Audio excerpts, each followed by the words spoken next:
So hello दोस्तों, welcome back my YouTube channel. आज की वीडियो में देखने वाले हैं हम एक वीडियो जिसमें आप देख के काफ़ी आपको नॉलेज मिलेगी, उस पर रिएक्शन करेंगे। वीडियो आपको अच्छी लगती है तो वीडियो को ज़्यादा से ज़्यादा शेयर करना और ज़्यादा से ज़्यादा वीडियो को लाइक करके जाना। तो चैनल को सब्सक्राइब कर सकते हो आप। तो चलिए दोस्तों, वीडियो स्टार्ट करते हैं। वैकुंठ धाम, क्या सचमुच नासा ने खोज निकाला भगवान विष्णु का वैकुंठ धाम के वैकुंठ बारे में धाम? जानकारी देखेंगे आज क्या क्या मिला है। हमारे हिंदू धर्म के मुताबिक जिस कैलाश तरह पर्वत पर भगवान है, शिव का निवास स्थान कैलाश ब्रह्मलोक पर्वत में। और ब्रह्मा देव का निवास स्थान ब्रह्मलोक को बताया गया है, ठीक उसी तरह सृष्टि के विष्णु जी का पालनकर्ता यानी भगवान वैकुंठ विष्णु का धाम है। निवास स्थान वैकुंठ धाम को बताया गया है। लेकिन क्या कभी आपने सोचा है या आपके जहन में कौन कभी ना सा? कभी यह सवाल तो जरूर आया होगा कि हाँ, आखिर क्या है? वैकुंठ धाम है क्या और यह पूरे ब्रह्मांड में किस जगह पर स्थित है? क्या सचमुच नासा के वैज्ञानिकों को भगवान देखते विष्णु हैं का क्या मिला है। वैकुंठ धाम मिल गया? वैकुंठ धाम तो नहीं दरअसल मिलेगा। वैकुंठ धाम का अर्थ होता है जहां किसी भी प्रकार की कुंडा यानी कि निराशा, हताशा, आलस, कुछ भी ना हो। दरिद्रता आदि कुछ भी ना हो। इसका मतलब दोस्तों, वैकुंठ धाम एक ऐसा स्थान है जहां किसी भी प्रकार के कर्महीनता और नहीं होती है। नकारात्मकता नहीं होती है। कहा जाता है कि ऐसे व्यक्ति जिन्होंने अपनी सारी जिंदगी में पुण्य कमाया केवल हो, पुण्य कर्म ही किया हो, वैकुंठ वही जाते लोग हैं। मरने के बाद वैकुंठ धाम जा सकते हैं। वैसे तो वैकुंठ धाम को विष्णु लोक भी कहा जाता है, लेकिन भगवान श्री कृष्ण की मृत्यु के बाद से गोलोक। वो लोक भी कहा जाने लगा, हाँ, क्योंकि भगवान श्री कृष्ण भगवान गायों से विष्णु प्रेम के ही करते थे। अवतार थे और इसीलिए भगवान श्री कृष्ण का निवास स्थान भी वैकुंठ धाम ही कहलाता है। यही नहीं, वैकुंठ धाम से जुड़े कुछ ऐसे रहस्य हैं जो आपको भी सोचने पर मजबूर कर देंगे कि क्या सचमुच सनातन धर्म में वर्णित हर स्थान, किंवदंतियां और हर रियली बात सच है। सच है। हिंदू धर्म के अनुसार ऐसा बताया जाता है कि इस ब्रह्मांड में वैकुंठ धाम तीन स्थान पर मौजूद है। धरती, एक है हमारी समुद्र, धरती पर, एक है समुद्र में और स्वर्ग के एक है ऊपर। स्वर्ग के ऊपर। धरती के वैकुंठ धाम, धरती पर मौजूद बद्रीनाथ, जगन्नाथ और द्वारकापुरी, अच्छा, इन तीनों स्थानों बद्रीनाथ, को वैकुंठ जगन्नाथ। धाम के नाम से जाना जाता है। लेकिन इन सभी धामों में सर्वश्रेष्ठ और हिंदुओं का सबसे बद्रीनाथ पवित्र भाई। स्थान बद्रीनाथ धाम को बताया गया है। कहा जाता है कि बद्रीनाथ धाम भगवान विष्णु का सबसे बड़ा दरबार है, जहां हिंदू धर्म के सर्वश्रेष्ठ देव श्री बद्रीनाथ भगवान के 5 स्वरूपों बद्रीनाथ की पूजा अर्चना की जाती है। देखते हैं कभी भगवान जाके, विष्णु के अच्छा लगेगा। इन 5 स्वरूपों को पंच बद्री के नाम से भी जाना पंचबद्री। जाता है, जिनके नाम है श्री विशाल बद्री, श्री योग ध्यान बद्री, अच्छा, श्री 5 भविष्य नामों से बद्री, जाना जाता है। श्री वृद्ध बद्री और सबसे आखिर में है श्री आदि बद्री। ऐसा बताया जाता है कि जिस तरह सतयुग में भगवान विष्णु ने बद्रीनाथ धाम की स्थापना की थी, उसी तरह द्वापर युग में भगवान श्री कृष्ण ने द्वारिकापुरी की स्थापना की। वैसे कलयुग में जगन्नाथ धाम को भी वैकुंठ धाम कहा जाता है। ब्रह्म पुराण और स्कंद पुराण के अनुसार ऐसा बताया जाता है कि भगवान विष्णु ने यहीं पर पुरुषोत्तम नील माधव के रूप में अवतार लिया था। समुद्र का वैकुंठ धाम। अब बात करते हैं दूसरे वैकुंठ धाम की, जो समुद्र में विलीन है, द्वारका नगरी। वही वाह, द्वारिका नगरी। मान्यता है कि द्वारिका के बाद भगवान श्री कृष्ण ने एक और नगर बसाया था, जिसे द्वारकापुरी वैकुंठ धाम से जोड़ा जाता है। कुछ इतिहासकारों और भूविज्ञानिकों के मुताबिक भगवान श्री कृष्ण ने अरावली की पहाड़ियों के बीच ही कहीं पर इसे बसाया था, जहां कोई मामूली इंसान बिल्कुल भी नहीं जा सकता।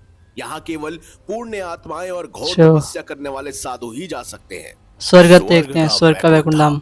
अब बात करते हैं तीसरे और सबसे महत्वपूर्ण आखिरी वैकुंठ धाम की, जिसकी स्थिति इस ब्रह्मांड से बाहर तीनों लोकों के ऊपर बताई गई है, जिसे मुख्य वैकुंठ धाम भी कहा जाता है, स्वयं भगवान विष्णु विराजमान रहते हैं। विष्णु पुराण के अनुसार ऐसा बताया जाता है कि भगवान विष्णु के लोक में लाखों सूर्याकाश मौजूद होते हैं और इसके साथ वहां कई सारे ग्रह यानी नक्षत्र भी मौजूद होते हैं। भगवान विष्णु का यह धाम दिखाई देने वाली इस प्रकृति से कितना बड़ा है, ज्यादा बड़ा है। इस वैकुंठ धाम की देख रेख करने के लिए भगवान विष्णु के 96 करोड़ पार्षद हमेशा तैनात रहते हैं। कहा जाता है कि भगवान विष्णु यहाँ पर अपनी पटरानी श्री देवी भूदेवी महालक्ष्मी के साथ निवास करते हैं। अब वैकुंठ धाम स्वर्ग लोक से कितना ऊपर स्वर्ग है, से कितना इसे ऊपर है। समझने के लिए हमें मनुष्य के मृत्यु मनुष्य की चक्र को मृत्यु समझना चक्र। होगा। पुराणों के अनुसार जो लोग अपनी जिंदगी एक हम्म। साधारण इंसान की तरह बिता देते हैं और कभी हाँ। किसी के साथ कुछ बुरा नहीं करते, उन्हें ओ, मरने के बाद स्वर्ग स्वर्ग लोक लोक की मिलता है। प्राप्ति होती है। उसके बाद जनलोक। आता है जनलोक। स्वर्ग लोक से 2 करोड़ योजन यानी कि 24 करोड़ किलोमीटर की ऊंचाई पर स्थित है जनलोक। जनलोक, 2 जहां करोड़। पर वही लोग जा सकते हैं जिन्होंने अपनी सारी जिंदगी भाई पुण्य वाह। कर्म करने में बिता दी हो और अपने स्वार्थ को त्याग कर हमेशा दूसरों की मदद की हो। यहाँ पर जाने वाले मनुष्य स्वयं स्वर्ग के ऐसे भाई देवी यार देवताओं के कौन होगा दर्शन इतना भी बड़ा करते इंसान हैं। फिर उसके बाद जिसने आता हमेशा है पुण्य कमाया हो। तपोलोक। जनलोक के बाद 8 करोड़ योजन यानी 99 करोड़ किलोमीटर की दूरी पर तपोलोक। स्थित है तपोलोक। कहा जाता है कि तपोलोक पर जाने वाले 8 करोड़ इंसान को बहुत सारी दूर है। कठिन परीक्षाओं से गुजरना पड़ता है। यहाँ पर केवल साधु संत ऋषि मुनि अच्छा, साधु सन्यासी संत। आदि ही जा सकते हैं जिन्होंने अपनी जिंदगी में सभी सुखों को ईश्वर का त्याग नाम कर जपाओ। केवल ईश्वर का ध्यान और सत्कर्म किया हो। इस लोक पर ब्रह्मांड की सारी ऊर्जा को नियंत्रित करने वाले सभी देवी देवता रहते हैं, जैसे कि वरुण देव, अच्छा। अग्निदेव, पवन देव इत्यादि। अब तपलोक के बाद सत्यलोक। शुरुआत होती है सत्यलोक की, जो कि 12 करोड़ योजन दूर है। 12 करोड़ योजन यानी कि करीब 47 करोड़ कोई 54,46,590 कितना दूर है। किलोमीटर की ऊंचाई पर मौजूद है। कहा जाता है कि सत्यलोक वही जगह है जहां ब्रह्मलोक स्वयं जी इस रहते सृष्टि के हैं। रचयिता वाह। ब्रह्मा जी निवास करते हैं और इस स्थान पर जाना बहुत किसी भी आसान मनुष्य नहीं है के लिए भाइयों। आसान नहीं है। इस लोक पुण्य पर सिर्फ आत्माएं। वही आत्माएं जा सकती हैं जिन्होंने अपने पिछले जन्म कोई जन्मांतर पाप ना में किया हो कोई किसी भी जन्म पाप में। ना किए हो और हमेशा पुण्य ही किए हों। और इसके बाद आता है उसके बाद भगवान विष्णु का धाम आता है, यानी वैकुंठ धाम। जो कि सत्यलोक से 2 करोड़ 2 करोड़ 62 लाख लाख योजन योजन की की ऊंचाई ऊंचाई पर पे। स्थित है। ये वो जगह है जहां स्वयं ब्रह्म सृष्टि के पालनकर्ता भगवान शेष विष्णु नाग पर विराजमान शेषनाग रहते पर हैं। विराजमान रहते हैं और ये सभी विष्णु जी आत्माओं का अंतिम स्थान यही है, स्थान बताओ। माना जाता है। इस सारे ब्रह्मांड की सभी आत्माएं यहीं पर केंद्रित होती हैं दोस्तों। इस स्थान पर जाने वाली सभी आत्माओं को सीधे मोक्ष। मोक्ष भाई की मोक्ष प्राप्ति के लिए होती है। तो कितने योगी इसे ही जन घूम अंतिम रहे हैं, सत्य भी कहा जाता है नाम और रट रहे यहीं हैं। पर इस ब्रह्मांड का अंत भी छुपा हुआ है। ऐसा कहा जाता है कि यहाँ पर जाने वाली आजाद हो आत्माएं जाती हैं। मृत्यु के चक्र से हमेशा हमेशा के लिए मुक्त हो जाती है और प्रकृति से मुक्त होने वाली हर जीवात्मा इसी परम धाम के शंख, अपने ईश्वर चक्र, में समा गदा जाती हैं। और पद्म के साथ प्रविष्टित हो जाती है और फिर ये कभी जीवात्माएं वापस नहीं आती, कभी भी वापस नहीं लौटती। वो अपने वैकुंठ भगवान धाम में के विलीन बारे हो में जाती बताया है। जाता है कि मरने के बाद जो पुण्य आत्मा भगवान विष्णु की सच्चे भक्त होती है, सच्चे भक्त उसे होते हैं जो विष्णु जी यहाँ के, आने का मौका मिलता है। जीवात्मा वो ही आ जब पाते हैं। वैकुंठ धाम की यात्रा करने जाती है तो उसे विदा देने के लिए सभी देवी देवता आते हैं भाई देवी इसको देवता आते हैं। विदा देने के लिए। जैसे समय के देवता, प्रहर के देवता, दिन के देवता, रात्रि के दिन देवता, रात्रि ग्रह और नक्षत्र सभी के देवता।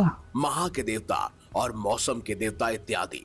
उस जीवात्मा को किसी मनुष्य की योनि में धकेलने का प्रयास भी किया जाता है या फिर उसे वैकुंठ धाम का दर्शन करने से रोका जाता है। लेकिन एक बार जो जीवात्मा इस परीक्षा को पूर्ण कर लेती है वो भगवान विष्णु की शरण में चली जाती है, उसे परम धाम की प्राप्ति हो जाती है। आखिर धरती से कितना दूर है भाई वैकुंठ धाम? अगर हम धरती से वैकुंठ लोक की दूरी का अनुमान लगाएं तो ये लगभग कई प्रकाश वर्ष दूर, कई पैरेलल यूनिवर्स और समय के काल से कोसों दूर है। वहीं भागवत पुराण के अनुसार वैकुंठ धाम का स्थान ध्रुव तारे की ओर माना जाता है।